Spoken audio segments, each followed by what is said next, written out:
ఈ హరితీపుత్ర శాసనం దేనికోసం వేశారు అని చెప్పేసి ఈ శాసనం చెప్తా ఉంది అని అంటే బౌద్ధ సన్యాసులకి సంబంధించి, ఎవరికి అని అంటున్నాం, బౌద్ధ సన్యాసులకి సంబంధించినటువంటి శాసనంగా హరితీపుత్ర శాసనం ఉంది. సో ఈ హరితీపుత్ర శాసనానికి సంబంధించినటువంటి శాసనం ముఖ్యమైనటువంటి శాసనంగా గుర్తించాలి. ఈ హరితీపుత్ర శాసనాన్ని వేయించింది ఎవరు అని అంటే చూటు రాజవంశము అని అంటున్నాం. ఏ రాజవంశము అని అంటున్నాం? దీనికి సంబంధించి చూటు రాజవంశం.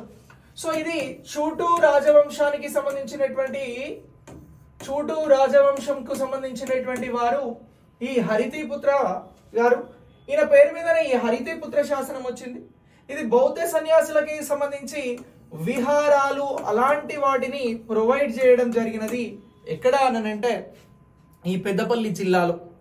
సో ఇక్కడ ఈ హరితీపుత్ర శాసనం అనేది ఇటీవల బయలుపడడం జరిగింది అనేటువంటి అంశాన్ని మనం ఎగ్జామినేషన్ పాయింట్ ఆఫ్ వ్యూలో గుర్తించాల్సి ఉంటుంది.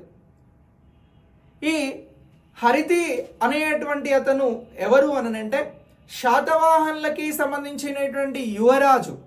ఎవరినిగా భావిస్తున్నారు అనంటే హుకూసిరి. ఎవరు అని అంటున్నాం? హుకూసిరి. హుకూసిరి అని చెప్పేసి ఈయన శాతవాహనుల యువరాజు, శాతవాహనులకి సంబంధించినటువంటి యువరాజు. ఈ యువరాజు పేరే హుకూసిరి అని అంటున్నాం.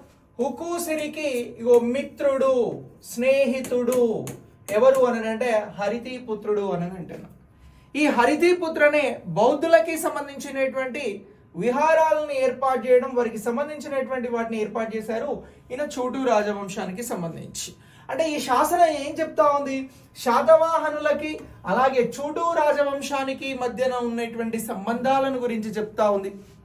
రాజకీయ సంబంధాలు కావచ్చు, సాంస్కృతిక సంబంధాలు కావచ్చు, ఇతర సంబంధాలను గురించి చెప్తా ఉంది అనేటువంటి అంశాన్ని మనం గుర్తుంచుకోవాలి.